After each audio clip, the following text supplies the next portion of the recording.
Alborz Mountains, northern Iran, 6 o'clock in the morning. 84 U.S. Army Rangers from the 75th Ranger Regiment were moving through a forested ridge toward a buried mountain complex, while 294 Iranian forces defended a hidden Fateh 110 ballistic missile assembly facility and an underground launch coordination center controlling 18 missiles already staged at forward-firing sites across the region. If the Rangers did not shut it down within the next 2.5 hours, the first missile batch would roll to launch positions before any air asset could reach them. For 45 days, U.S. Army intelligence tracked the facility using satellite imaging, signals collection, and 2 human sources embedded inside an Iranian logistics chain. The complex was carved 110 meters into solid granite and built on 3 levels. The top level was the final assembly floor. It had 4 separate bays. Each bay could complete 3 Fateh 110 ballistic missiles per week, for 12 missiles per week total. At this moment, 24 missiles were in various stages of assembly across those bays, with components, propellant tanks, and guidance nose cones staged on metal racks along every wall. The middle level was the warhead integration and fueling station. It held 14 completed missiles, fueled, armed, and resting on mobile transporter launchers inside a sealed concrete bay. A hydraulic rail system connected the lower ramp directly to a camouflaged tunnel exit 400 meters to the east, cut into the slope and wide enough for a transporter vehicle to drive straight through. If that exit opened, missiles could roll out and fire within 22 minutes. The lowest level was the Launch Coordination Center. It had 78 operator and technician stations. Wall panels showed telemetry feeds, targeting grids, and communication links to the 18 missiles already at forward staging sites in eastern Iraq and western Syria. Iranian commanders had been receiving position reports from those sites every 12 minutes. Iranian forces believed the facility was unreachable. It had 3 access points, each hardened beyond what a standard strike package could breach quickly. The north tunnel was the truck and transporter entrance, wide enough for a military vehicle. The south tunnel was the staff and personnel entrance and the main emergency exit. The eastern missile exit was the most dangerous. It was reinforced with a 6-centimeter steel blast door and a hydraulic seal. Outside, 218 Iranian forces held a ring of fighting positions across the ridges and slopes above all 3 entrances. They had 3 DSHK heavy machine guns, 4 PKM machine guns, 14 RPG-7 teams, and 1 Panzer S-1 short-range air defense system positioned on the flat secondary road 600 meters north of the main entrance. Inside the tunnels, 76 Iranian armed security forces controlled blast doors, choke corridors, and the junction stairs between all 3 levels. If this is already making your pulse go faster the same way it's making mine, do me a favor right now. Hit that like button, drop a comment, and tell me, do you think the Panzer S-1 gets a targeting lock before the Apaches light it up? And if you haven't subscribed yet, this is exactly the kind of scenario you don't want to miss on this channel. Now back to the mission. The U.S. Army planners identified the core vulnerability. The 3 entrances created 3 problems for the defenders, not 3 advantages. Cover one, and they reinforce another. Breach all 3 at the same second, and the entire 294-man garrison splits into sections that cannot communicate fast enough to hold. Destroy the warhead integration bay, and the missiles on those transporters never leave the mountain. Take the Launch Coordination Center, and the 18 forward-staged missiles go dark in minutes. The plan split 84 U.S. Army Rangers into 4 elements. Alpha Element had 26 U.S. Army Rangers and would breach the North Tunnel, fight down to the warhead integration bay, and destroy the transporter rail system. Bravo Element had 24 U.S. Army Rangers and would breach the South Tunnel, drive straight to the Launch Coordination Center, and seize operator data before the technicians could wipe it. Charlie Element had 18 U.S. Army Rangers and would take the high ridge line, eliminate the outer perimeter gun positions, and block all 3 entrances from above with fire control. Delta Element had 16 U.S. Army Rangers and would neutralize the Panzer S-1, cut the secondary access road, and stop any vehicle column from reaching the mountain. The Rangers had 2 hours and 45 minutes from first contact to extraction. At 3:45 in the morning, 4 Black Hawk helicopters lifted off, carrying all 84 Rangers. 3 Apache helicopters escorted the package through low terrain at valley altitude. Rangers carried M4A1 carbines with SOP Mod Block 2 kits and MK18 CQBR rifles for tunnel work. Charlie carried 2 M24 SWS sniper rifles and 2 M249 SAW light machine guns. Delta carried 2 Javelin missile systems and 1 Carl Gustaf M3 recoilless rifle. Alpha and Bravo carried full breaching packages, C4, date cord, linear charges, thermite grenades, and shaped charges for blast doors. Every element carried AT-4 rockets for bunker and vehicle work. At 4:58, the Black Hawk set down on a flat granite shelf 9 kilometers from the target. Rangers dismounted and moved out on 4 separate routes in full blackout. At 5:52, Alpha Element reached a ridgefold above the north entrance and counted 32 Iranian forces holding a bunkered line with 2 DSHKs on elevated platforms. At 5:52, Bravo Element settled into a draw 160 meters from the south entrance and identified 26 Iranian forces with 2 PKMs covering the door. At 5:52, where Charlie Element reached the crest of the high ridge with open sight lines across all 3 entrances and the full outer perimeter. At 5:52, Delta Element crawled to a rocky spur above the secondary road and confirmed the Panzer S-1 position with its radar antenna already rotating. At 6 o'clock, the assault began.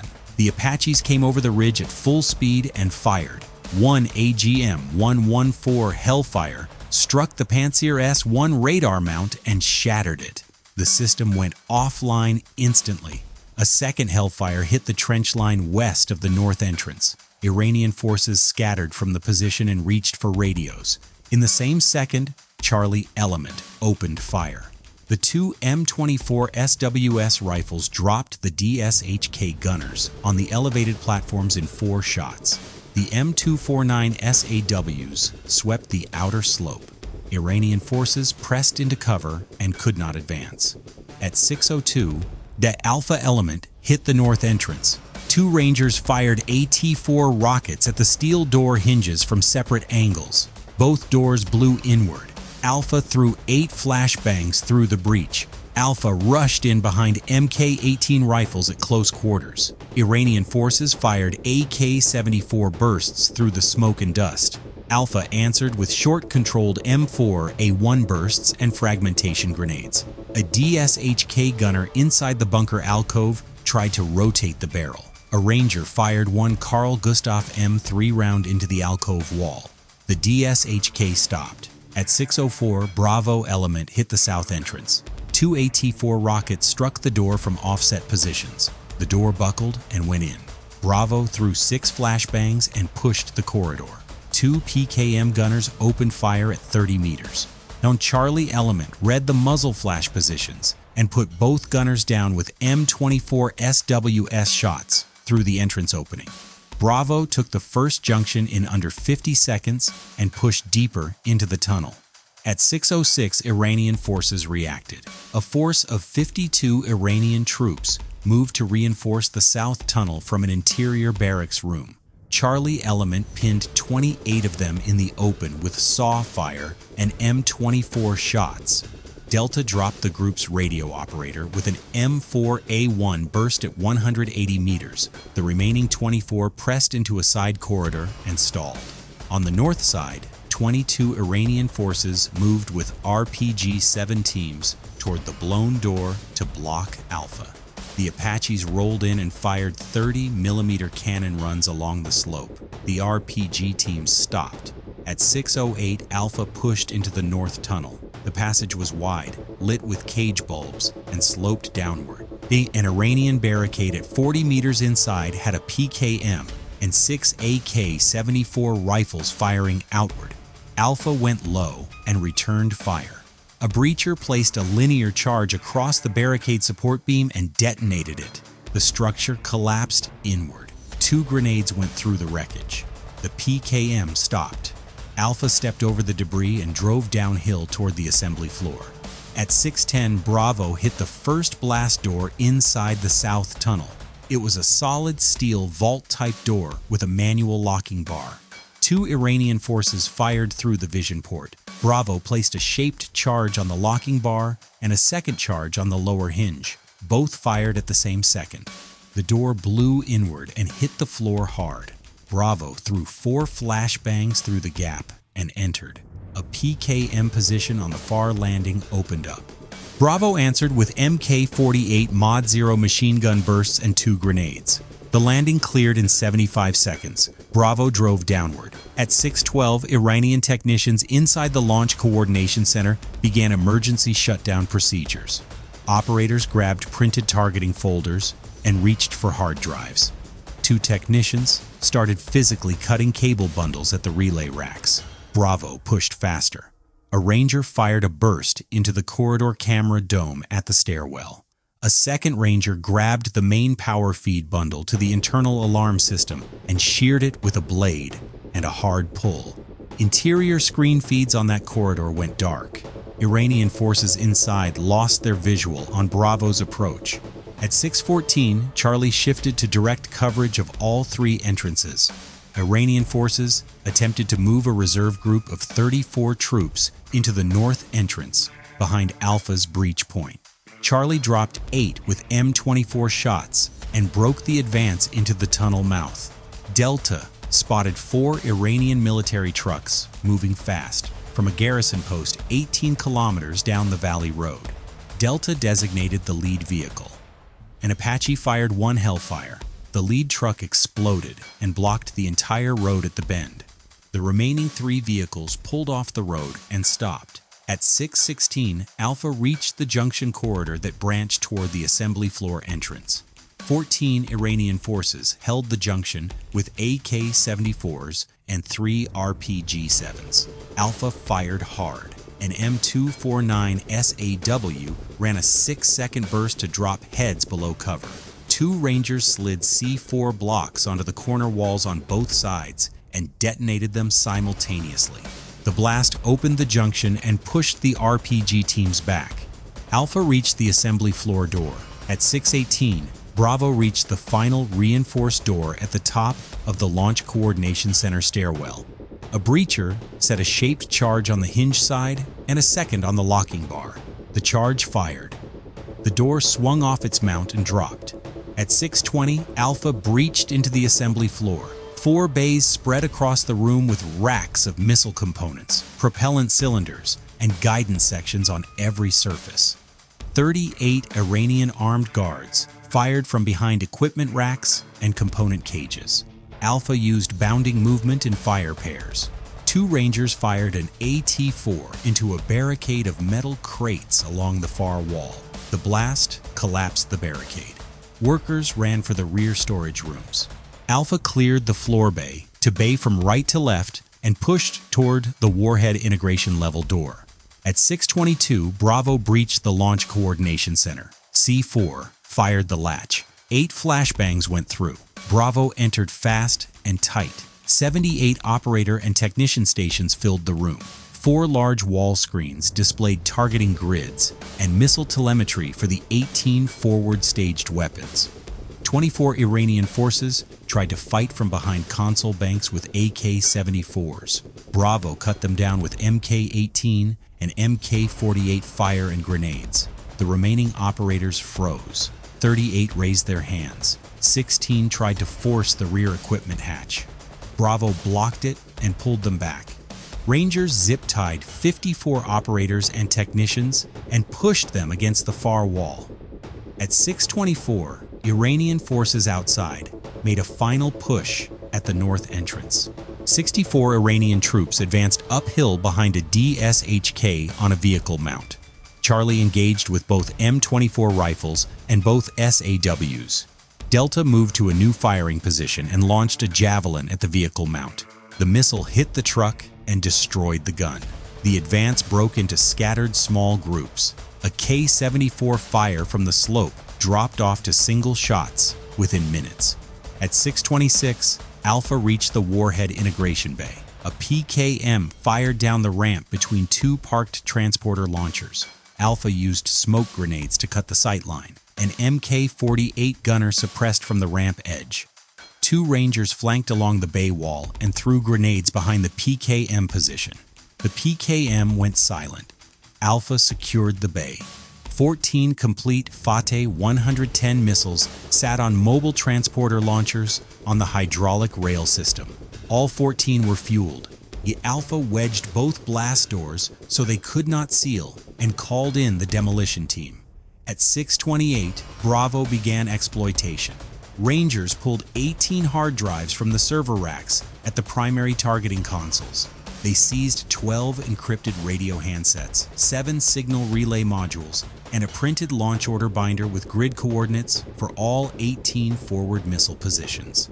An Iranian technician tried to pull a hard drive free and smash it.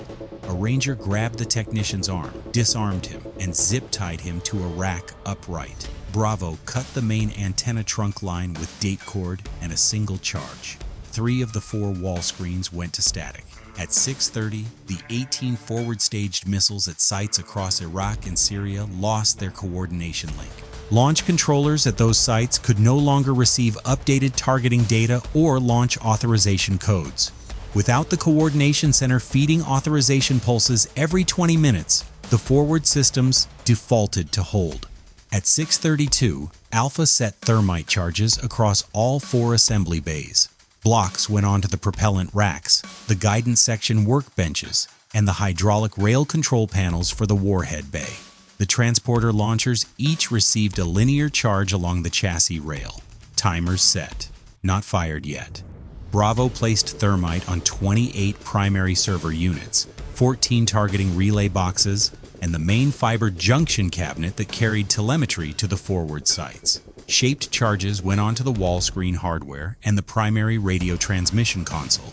Alpha moved back to the assembly floor for final confirmation and planted 2 C4 blocks on the main power distribution panel at the top of the downward ramp. At 6:34, Rangers began the pullout. Alpha moved back up the north tunnel with 42 prisoners. Bravo moved up the south tunnel with 54 captured operators and technicians. Charlie held the ridge and kept both tunnel exits under observation. Delta covered the road bend and the far vehicle approach. The Apaches held wide overwatch patterns above both ridge lines. At 6:44, the Blackhawks returned and set down on the granite shelf 700 meters from the north entrance. Rangers loaded prisoners in groups of 14, then the seized drives and signal gear, then the wounded. Alpha had 7 wounded. Bravo had 5 wounded. Charlie had 2 wounded. Delta had 1 wounded. 3 Rangers had significant blood loss but held stable. At 6:52, all 84 Rangers were on board. The Blackhawks lifted out low through the valley. The Apaches covered the egress from the ridgeline. At 6:58, the demolition signal went out on a short encrypted burst. At 7 o'clock, the complex came apart in sequence. Thermite ignited across all 4 assembly bays simultaneously. Missile components and propellant racks warped and caught within seconds. The guidance section workbenches melted. C4 hit the power distribution panel and cut lights to all 3 levels. Fire spread through the warhead integration bay. The 14 transporter-mounted missiles began to cook off as the linear charges ignited along their chassis rails. Explosions moved through the bay in a chain. In the coordination center below, the thermite burned through the server stacks and targeting relay boxes. C4 collapsed the fiber junction cabinet and the primary transmission console. The last wall screen went black. The 18 forward-staged missiles received no further authorization pulses and remained locked on safety hold at their sites. By 7:12, Iranian reinforcement columns reached the valley approach road and found the lead truck still burning at the bend. They had no route to the mountain. Smoke was already rising from 3 points on the slope above the tunnel exits. Air cover held them at the road for 40 minutes before they turned back. The final accounting was exact. U.S. Army Rangers suffered 3 killed and 15 wounded. Iranian forces suffered 68 killed, 82 wounded, and 96 captured.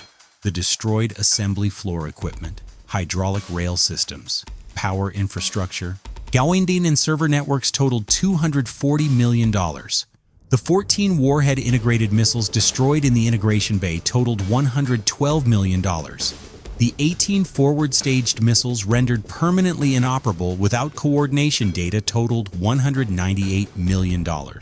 Iran believed a mountain complex cut 110 meters into granite, with 3 hardened entrances and a direct missile launch path to the east, made its ballistic missile program untouchable. What actually happened was an 82-minute raid that seized the coordination level, burned the assembly floor, destroyed the transporter fleet, and cut the link to 18 missiles already aimed and waiting. Iranian forces had rock, steel doors, and nearly 300 men. What they did not have was 84 U.S. Army Rangers willing to go 3 levels underground and take the mountain apart layer by layer.